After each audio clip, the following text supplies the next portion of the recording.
Alright, I said I wasn't going to make another video, that I was just going to practice off camera, but I thought as long as I have the camera and everything all set up, I might as well give you all a little archery how-to, so that's what this video is going to be.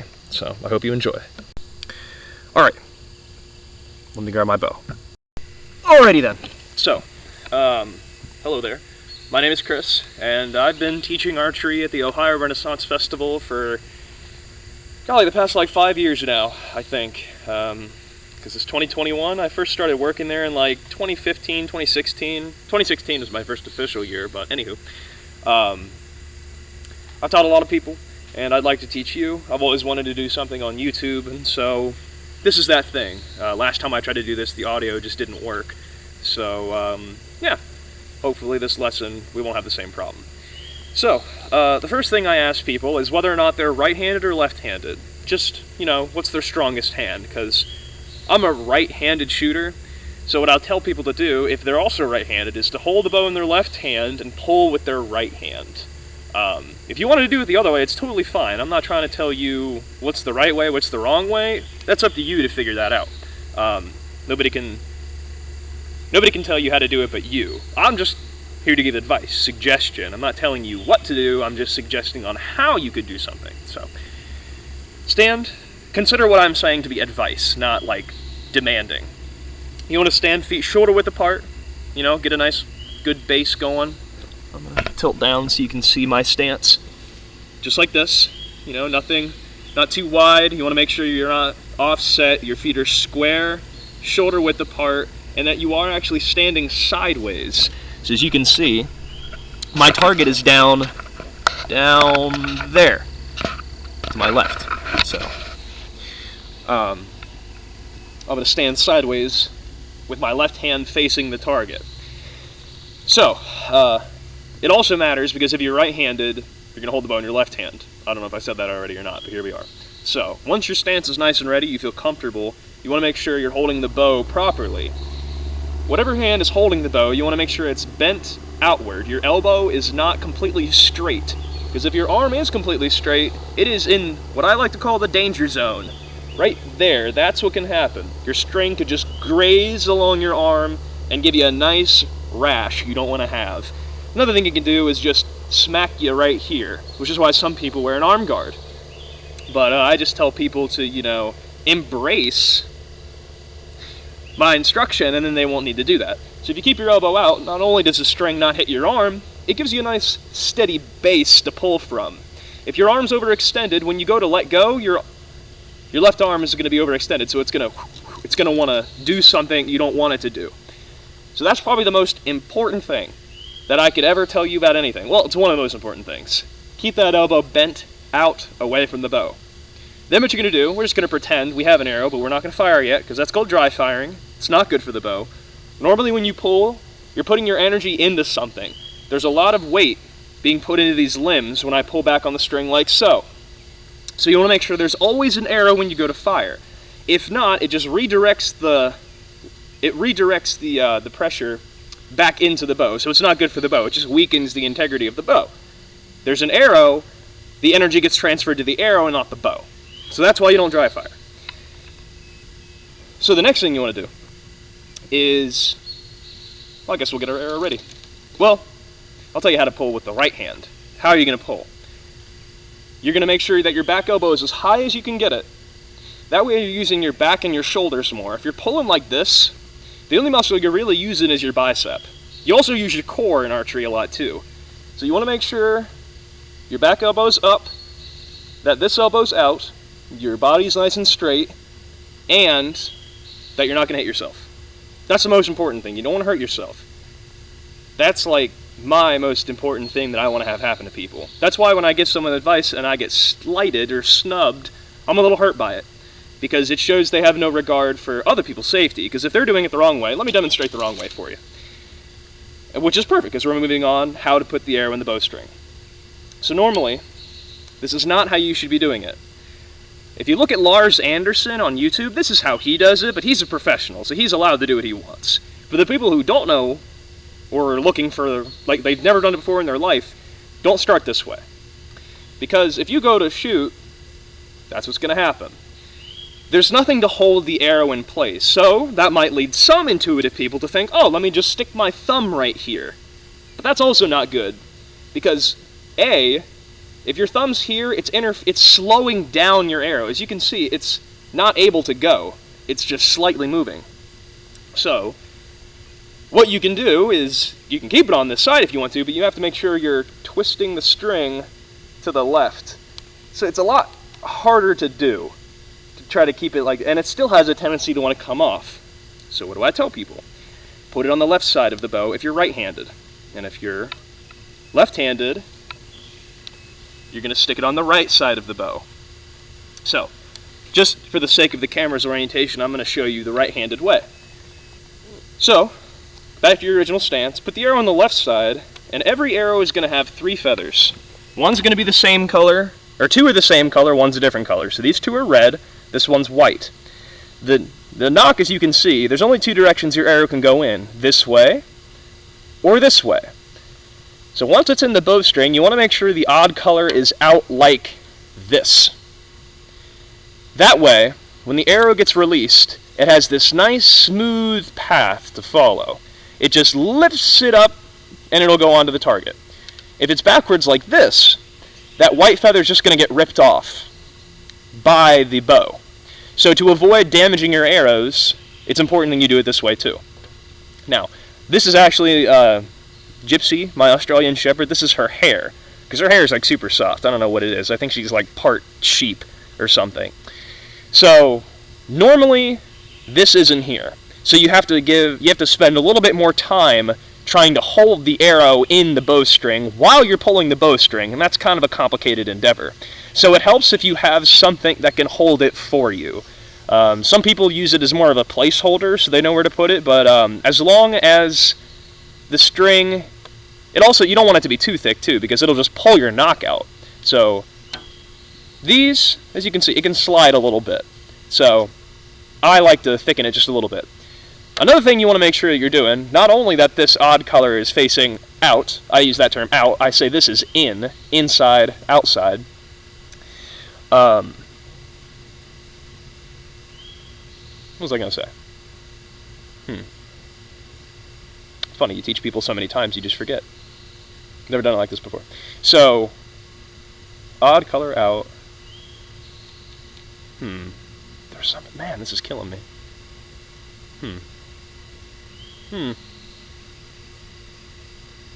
Oh, duh.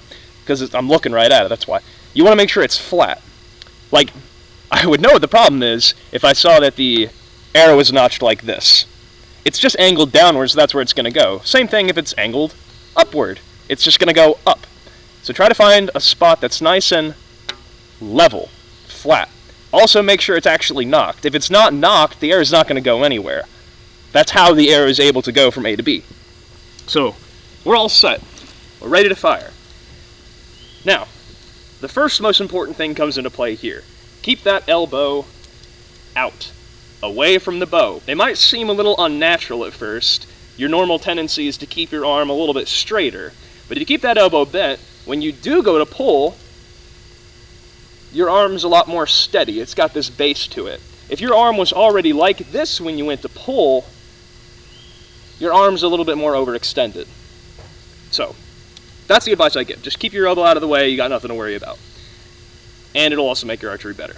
So, now on to pulling the actual bowstring.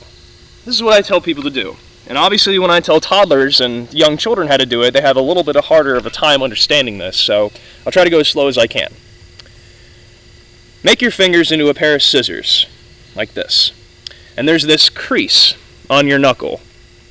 This first knuckle crease. Well, there's more than one, obviously, but there's this one, there's this knuckle crease, and then there's this knuckle crease.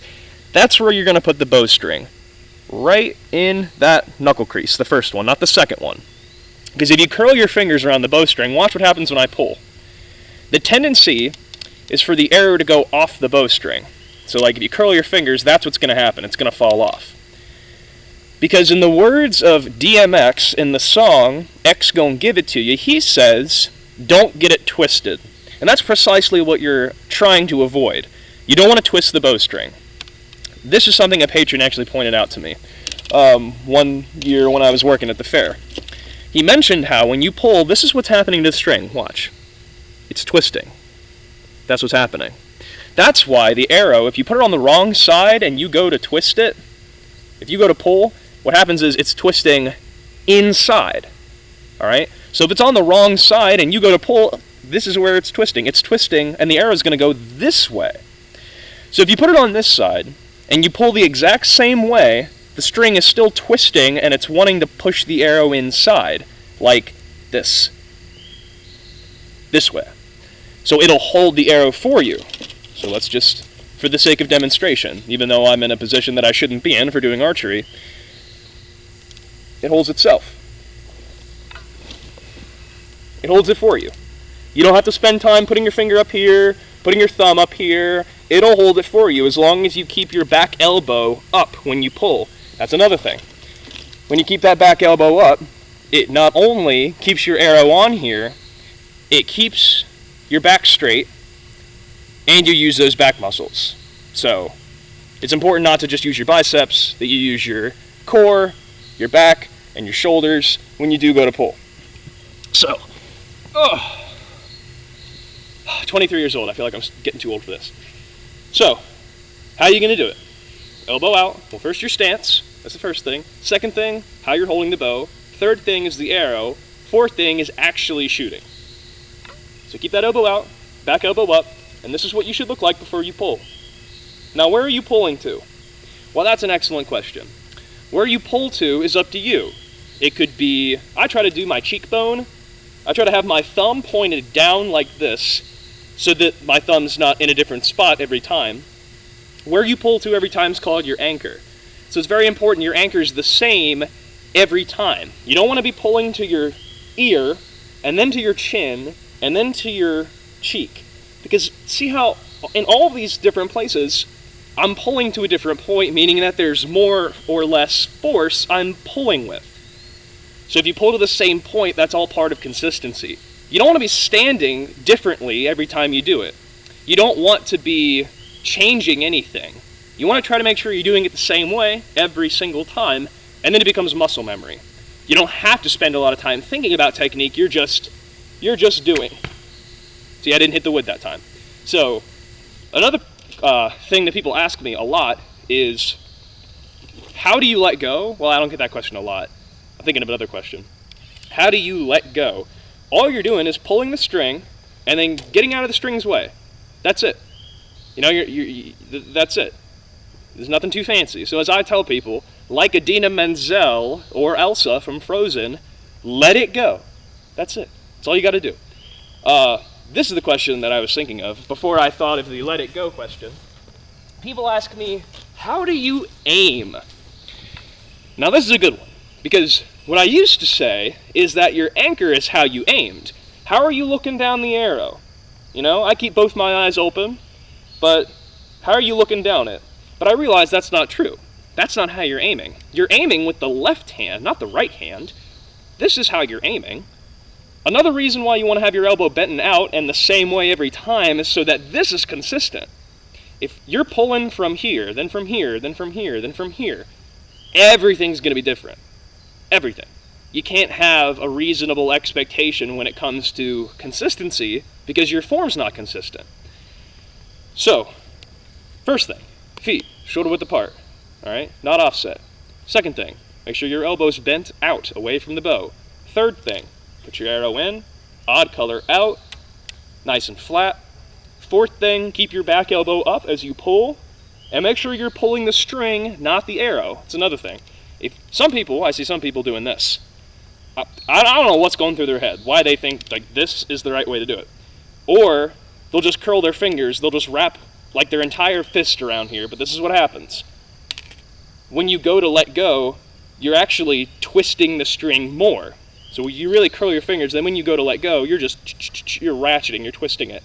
Then when you go to let go, it's going to want to untwist, and your arrow is going to untwist with it.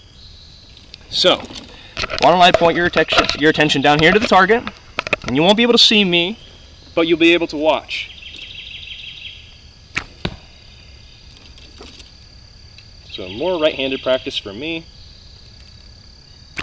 You don't want to take too long,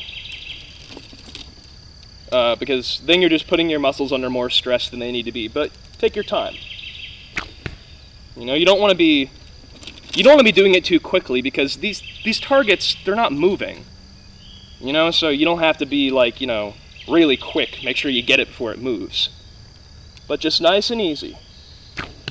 Boom. Bullseye. Keep that elbow out and keep that back elbow up. Those are two things that even I struggle to remember. Elbow out, elbow up, boom. Nice, smooth sailing. That's what I like to say. So that one was a little low. So make sure everything's the same. What I'll tell people eventually what they can do is think about how they're breathing, because that also plays into consistency. So when I pull the bowstring in, I might breathe in, and then right before I let go, I'll breathe out. Again, just another thing to sort of get you to think about technique, because if you breathe the same way, your technique will be the same. The amount of time you spend holding the bowstring is the same, because you're breathing in, letting go, or breathing in, pulling in, breathing out, letting go. If your timing is the same there, then you have nothing to worry about. So that one again was pretty close to the bullseye, not quite, but a little higher than the bullseye. I shouldn't say a little higher, a lot higher. So that one was between the bottom right and the middle. So let's think, elbow out. Alright, not too bad, not too bad. I mean, obviously, could be better. But I say that every time. And just because you could do better, doesn't mean you should diminish what you have done. Because obviously you could do better. That's the human condition. There's always room for improvement. But that doesn't mean that you should, not be happy with the results that you do have. So let's go look at our results. This is actually another reason I wanted to start recording these things, because I wanted to see, am I pulling to the same point every time? Am I consistent in my form? So another reason I do this.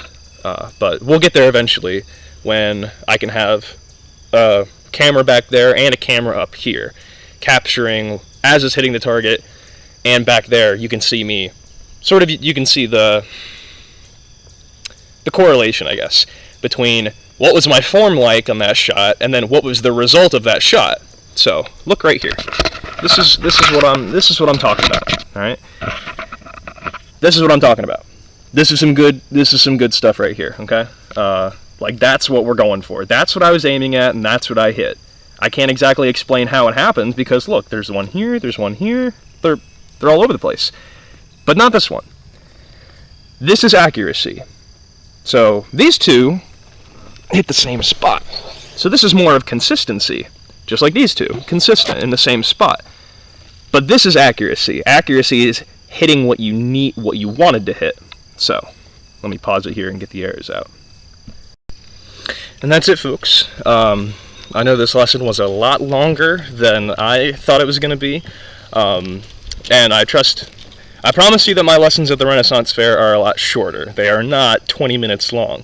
But I wanted to make sure I was thorough, and that I was hitting all the points. Like points. Points. Yeah? Yeah. Sorry.